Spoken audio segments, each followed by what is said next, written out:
नमस्कार दोस्तों, स्वागत है आप सभी का एम आई नॉलेज शो में। जी हाँ दोस्तों, भारत और रूस को लेकर एक बहुत बड़ी खुशखबरी है, जिसको लेकर भारत में भी खुशियाँ मनाई जा रही हैं और रूस में भी। क्या है पूरा मामला, समझेंगे इस वीडियो में। तो हम आपको बता दें कि जो खबर आई है ना, इसका इंतज़ार लगभग करीब 10 सालों से था, क्योंकि रूस और चीन का जो व्यापार था ना, वो करीब 80 से 90 बिलियन डॉलर हो चुका था। इससे रूस चीन के पाले में जा रहा था और यह भारत के लिए बहुत खतरनाक बात साबित हो सकती थी।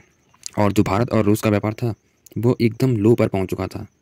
भारत और रूस का जो व्यापार था, उस समय भारत में रूस का जो स्थान था वो 25वां स्थान था। अर्थात कि भारत रूस से जो सामान लेता है उसमें रूस की रैंक 25 है। यह इसलिए थी क्योंकि भारत रूस से हथियार खरीदता था, तब पेट्रोल और गैस तो खरीदता नहीं था। लेकिन जो रूस ने S-400 बनाई थी ना, S-400 हम बता दें कि ये बहुत क्रिटिकल टेक्नोलॉजी से बनाई गई थी।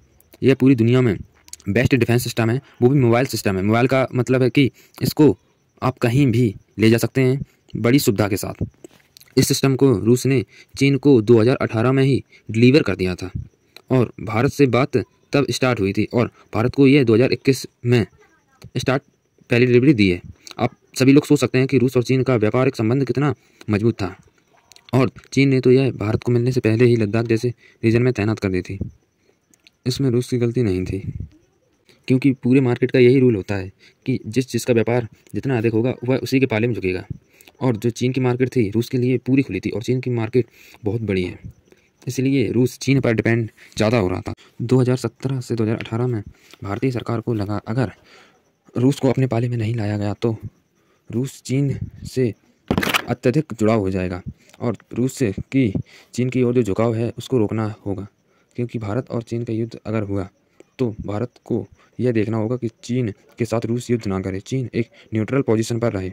इसके लिए ज़रूरी था कि रूस के साथ जल्द से जल्द व्यापार को और अधिक मजबूत करना। इसके लिए 2 से 3 साल पहले नरेंद्र मोदी रूस में गए थे और वहाँ पर ऐलान किया था कि रूस का जो पूर्वी इलाका है, जहाँ पर खनिज पदार्थों के अपार भंडार हैं, वहाँ पर भारत अरबों डॉलर निवेश करेगा, उन खनिजों को निकाल कर और आपस में बांट लेगा और रूस के साथ तेज़ी से व्यापार होगा। 2020 में ये धीरे धीरे स्पीड पकड़ने लगा और इसको पंख तब लग गए जब रूस यूक्रेन युद्ध हुआ। युद्ध शुरू होने पर भारत को तेल नहीं मिला, रूस ने तेल पर डिस्काउंट दे दिया, तो भारत ने भी रूस से जमकर तेल खरीदा और रूस और भारत का जो व्यापार था वो आसमानों को छूने लगा। पूरे विश्व में रूसी कंपनियों को बाइकआउट किया जाने लगा और रूस से काफ़ी सारी कंपनियां निकल गईं। रूस को भी सामान की ज़रूरत थी, रूस ने भारतीय मार्केट से सामान उठाना शुरू किया और अच्छे खासे अमाउंट में रूस ने भारतीय सामान खरीदा। भारत ने भी रूस से गैस, पेट्रोल पर जो डिस्काउंट चल रहा था उसका फ़ायदा उठाया और उससे जमकर पेट्रोल और गैस खरीदी। भारत और रूस का व्यापार था वो धीरे धीरे और अच्छी खासी रफ्तार पकड़ने लगा। और आप सभी लोग हैरान हो जाएंगे कि अभी ही रिसेंटली एक न्यूज़ आई है कि भारत और रूस ने जो व्यापार किया था उसमें अब भारत में जो रूस का स्थान पहले 25वें स्थान पर था, अब वो 25 में से हटकर 5वें स्थान पर आ गया है। ये इसलिए भी बनना था क्योंकि रूस से तेल ही नहीं बल्कि रसियन तेल और गैस आ रही है, फर्टिलाइज़र खरीदे जा रहे हैं, और रूस में जो खनिज पदार्थ हैं उनको भी भारत इम्पोर्ट कर रहा है। और हम आपको बता दें कि भारत और रूस का जो व्यापार इतनी ऊंचाइयों पर पहुंचा है, जितनी मेहनत पहुंचने में हुई है, ये अच्छी बात है। लेकिन अच्छी बात तब है कि यह इतनी ही ऊंचाइयों पर टिका रहे। तेल पर डिस्काउंट खत्म हो जाएगा क्योंकि युद्ध अभी चल रहा है, क्या हमेशा थोड़ी ना चलता रहेगा।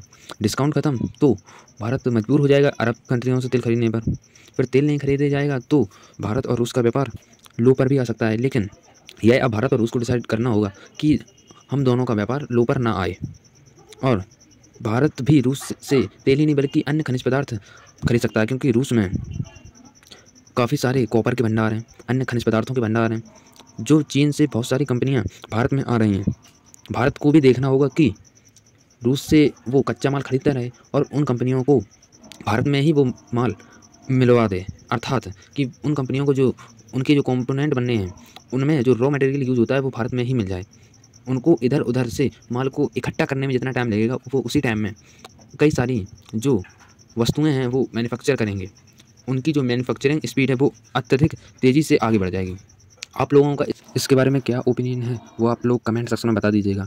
और अभी तो अन्य खबरें भारत और रूस से आनी बाकी हैं, तो जिन लोगों ने इस चैनल को सब्सक्राइब नहीं किया तो प्लीज़ चैनल को सब्सक्राइब कर लीजिएगा। मिलेंगे नेक्स्ट वीडियो में।